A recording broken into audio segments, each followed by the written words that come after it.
सभी को जय जिनेन्द्र। मैं निशान जैन, आदिनाथ चैनल का डायरेक्टर। मेरे मन में कुछ शंकाएं हैं। जैसे हम सामाजिक कार्यों में हम जितना एक्टिव होना चाहते हैं वो हो नहीं पाते हैं, धर्म में जितना होना चाहते हैं, क्योंकि व्यापारिक तौर पे हम कहीं ना कहीं जाते रहते हैं अपनी गतिविधियों की खातिर, और हम धर्म ध्यान नहीं कर पाते। ऐसे हम क्या करें जिससे हमारा धर्म ध्यान भी होता रहे और अपने जो भी कार्य हैं जीवन शैली के वो भी पूरे होते रहें। गृहस्थ में तो हर व्यक्ति व्यापार में ही रहता है, क्योंकि उसे अपना परिवार चलाना होता है। तो कोई दुकान जाता है, कोई ऑफिस जाता है, कोई रास्ते भर में रहता है, रास्ते में रहकर व्यापार करता है। तो व्यापार तो करेंगे, लेकिन उनके बीच में भी समय निकाला जा सकता है और उसमें धर्म ध्यान किया जा सकता है। आप सुबह टाइम प्रातःकाल जल्दी उठें और जल्दी उठ करके सामायिक कर सकते हैं, प्रतिक्रमण कर सकते हैं, पाठ पढ़ सकते हैं, जाप कर सकते हैं, और समय है तो प्रातःकाल उठ करके अभिषेक भी कर सकते हैं। ये समय आपका है। सोते समय भी आप जो है नमोकार मंत्र की माला फेर करके जो है आप विश्राम कर सकते हैं। और बीच बीच में भी यदि आप होटल में हो, चाहे आप दुकान में हो, चाहे ऑफिस में हो, ऐसा नहीं कि हर समय ही काम होता है। आप अपने मन में ओम नमः सिद्धेभ्यः नमो अरिहंताणम, ओम अरहम नमः, इसका जाप करते रहें। और सबसे बड़ा धर्म है कि आप जो कुछ भी कर रहे हो उसमें आप ईमानदार रहो। यदि आप सच्चाई के रास्ते पर चल रहे हो और ईमानदार हो तो आप वो धर्म ही कर रहे हो। आप किसी के साथ छल नहीं कर रहे हो, किसी के साथ कपट नहीं कर रहे हो, कोई बेईमानी नहीं कर रहे हो, किसी का बुरा नहीं चाह रहे हो, और ये सोच रहे हो कि मैं परिवार की हेल्प कर सकूं, समाज की हेल्प कर सकूं, और इससे मैं दया दान आदि के कार्य कर सकूं। तो यदि ऐसी भावना यदि आपकी है तो आप धर्म ही कर रहे हैं। आप वो प्रैक्टिकल रूप धर्म कर रहे हैं। जो पुस्तक में लिखा था या गुरुओं ने कहा था उससे आप थ्योरी रूप में पढ़ा था, सुना था, उससे आप प्रैक्टिकल रूप में जाकर के कर रहे हैं, तो ये भी बहुत बड़ा धर्म होता है। तो आप ये भी कोशिश करें जब कहीं जाते हैं तो वहाँ मंदिर देखें, मंदिर ढूंढें, तीर्थ यात्रा करें। ये सब जो हैं आपके व्यस्त लाइफ से आप ये धर्म के लिए बहुत कुछ निकाल सकते हैं। तो इस प्रकार से आप व्यापारी रहो, चाहे किसी भी अवस्था में रहो, आप व्यस्त रहो, लेकिन उसमें भी आपके अंतरंग के धर्म को कौन रोक सकता है। आप किसी से बात कर रहे हो तब भी आपके मन में धर्म चल रहा है, उसे कौन रोक सकता है? उसे कोई नहीं रोक सकता। आपकी श्रद्धा को, आपके ज्ञान को और आपके संयम को कौन रोक सकता है?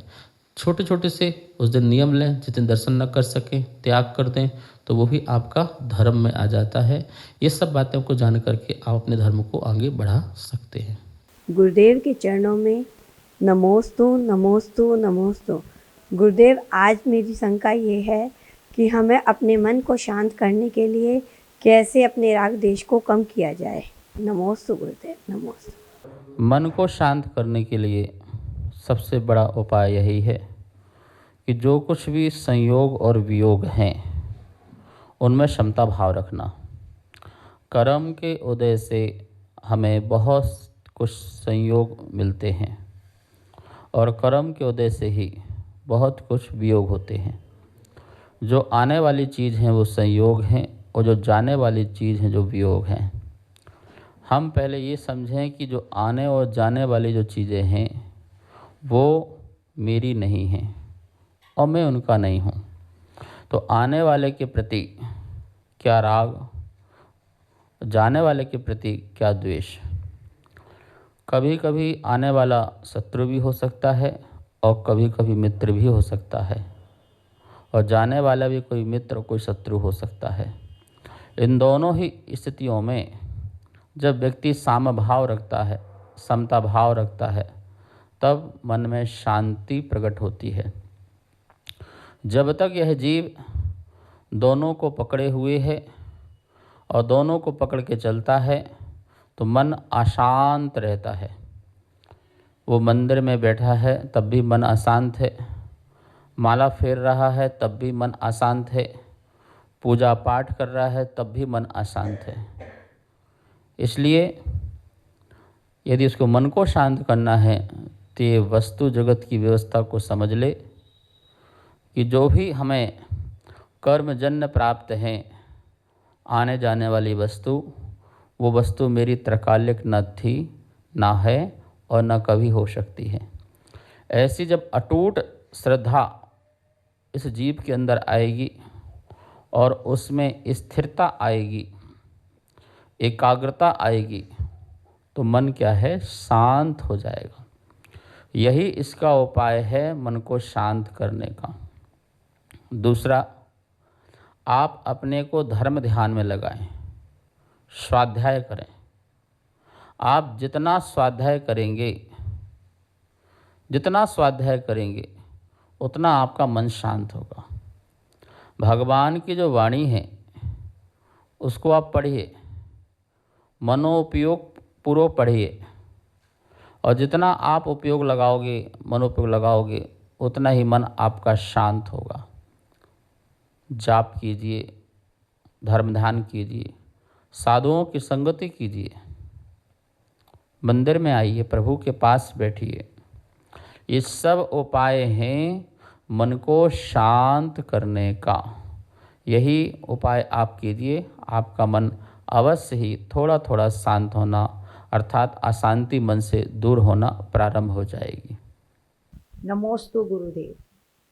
हम अपने गुस्से पर कैसे नियंत्रण करें?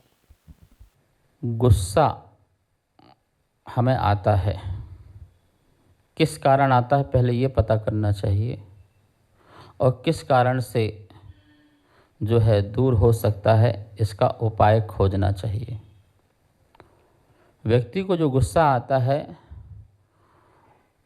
उसके मन की जो अपेक्षाएं थी उसकी जब उपेक्षा होती है तो व्यक्ति को गुस्सा आता है।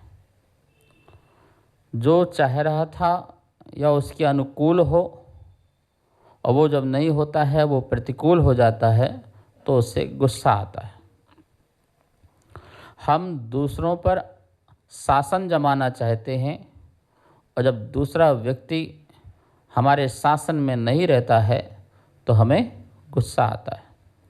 व्यक्ति ही नहीं, हम कोई वस्तु को भी अपने शासन में रखना चाहते हैं, अपने पैरों के नीचे दबा के रखना चाहते हैं, और जब ऐसा नहीं हो पाता है तो व्यक्ति को गुस्सा आता है। जब ये अपने आप को मान लेता है कि मैं ही सही हूँ, बाकी सब गलत हैं, तब व्यक्ति को गुस्सा आने लग जाता है। आप ही सही हो ऐसा कैसे हो सकता है? आप भी सही हो सकते लेकिन सामने वाला भी सही हो सकता है। जब ये दृष्टि आती है तो गुस्सा दूर चला जाता है। स्यादवाद जो शैली है, अनेकांतवाद की जो दृष्टि है, जब तक हमारे मन में नहीं आएगी तब तक ये गुस्सा, क्रोध आदि जो है दूर नहीं हो सकता है। छोटी छोटी सी बातों को लेकर के हम गुस्सा करने लग जाते हैं। इससे हानि किसकी है? हमारे स्वयं के स्वभाव की हानि है। क्षमा हमारा स्वभाव है और उस स्वभाव की हानि होती है। क्षमा हमारा दूर चला जाता है, स्वभाव दूर हो जाता है और विभाव प्रकट हो जाता है। हम सिद्ध बनने से बहुत दूर चले जाते हैं। जो भी सिद्ध बनना चाहते हैं इस बात को ध्यान रखें, हम अपेक्षा ही न रखें। पिता को पुत्र से अपेक्षा है, माँ को पुत्र से अपेक्षा है, पुत्र को पिता से अपेक्षा है।